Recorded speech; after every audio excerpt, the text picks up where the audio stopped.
கர்த்தருக்குள் பிரியமானவர்களே, September 29 Elon G white அம்மையார் அவர்களுடைய மாரநாதா புத்தகம், பக்கம் 543. இன்றைய தியானத்திற்காக தெரிந்து கொள்ளப்பட்ட தலைப்பானது தேவன் இயற்கையை நிலைகுலைய செய்கிறார்.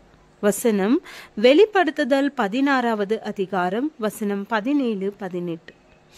7ஆம் தூதன் தன் கலசத்தில் உள்ளதை ஆகாயத்தில் ஊற்றினான்.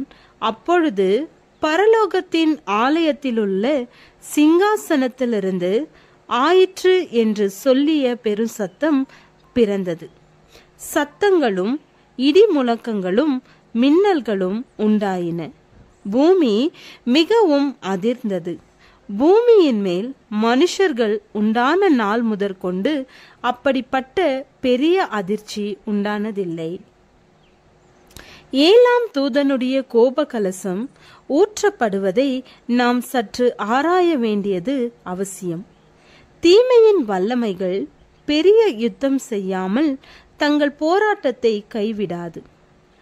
சீற்று மிகுந்த வானங்களின் நடுவிலே சொல்ல முடியாத மகிமையோடு ஒரு தெளிவான இடம் காணப்பட்டது. அங்கே இருந்துதான் ஆயிற்று என்கிற தேவ சத்தம் திரளான தண்ணீர்களின் ஓசையைப் போல பிறந்தது. அந்த சத்தம் வானங்களையும் பூமியையும் அசைக்கின்றது. மனுஷர்கள் உண்டான நாள் முதற்கொண்டு உண்டாயிராத பெரிய பூமி அதிர்ச்சி உண்டாயிற்று. ஆகாய விரிவு திறக்கப்படுவதைப் போலவும் மூடிக்கொள்வதைப் போலவும் காணப்பட்டது. தேவனுடைய சிங்காசனத்திலிருந்து அவருடைய மகிமை பிரகாசித்தது. காற்றில் நாணல் அசைவதைப் போல மலைகள் அசைந்தன. கரடு முரடான குன்றுகள் எங்கும் சிதறி விழுந்தன. பெரிய புயல் காற்று வருவதைப் போன்ற முழக்கம் கேட்டது. கடல் அதன் சீற்றத்துடன் கொந்தளித்தது. அழிவின் வேளையில் ஈடுபட்டிருக்கிற பிசாசுகளின் குரலைப் போல சுழல் காற்றின் ஓசை உரத்து தொனித்தது. கடலின் அலைகளைப் போன்று பூமி முழுவதும் பெருமூச்சு விட்டு பொங்குவது போன்று காணப்பட்டது. பூமியின் மேற்புறம் பிளந்தது. அதன் அஸ்திபாரமே உடைந்து விழுவதைப் போல் காணப்பட்டது. மலைத்தொடர்கள் புதைந்து கொண்டிருந்தன. மக்கள் குடியிருந்த தீவுகள் காணப்படாமற் போயிற்று. சோதேமை போல துன்மார்க்கத்தால் நிறைந்திருந்த கடல் துறைமுகங்கள் மூர்க்கமான அலைகளால் விழுங்கப்பட்டு விட்டன.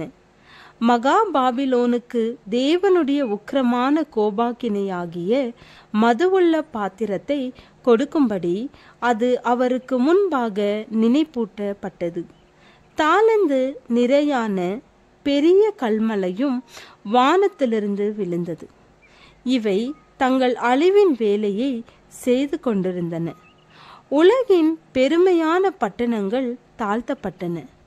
தங்களை மேன்மைப்படுத்தும்படிக்கும் மகிமைப்படுத்தும்படிக்கும் உலகின் பெரிய பெரிய மனிதர்கள் தங்கள் பொக்கிஷங்களை சேர்த்து வைத்த அரண்மனைகள் அவர்கள் கண்களுக்கு முன்பாக நொறுங்கி அழிந்து போயின. சிறையின் சுவர்கள் பிளந்தன. அங்கே தங்கள் விசுவாசத்து நிமித்தம் அடைக்கப்பட்டிருந்த தேவனுடைய பிள்ளைகள் விடுவிக்கப்பட்டனர். பிதாவே, உம்மில் பெலன் கொள்ளும் மனிதர்கள் எல்லாம் பாக்கியவான்கள்.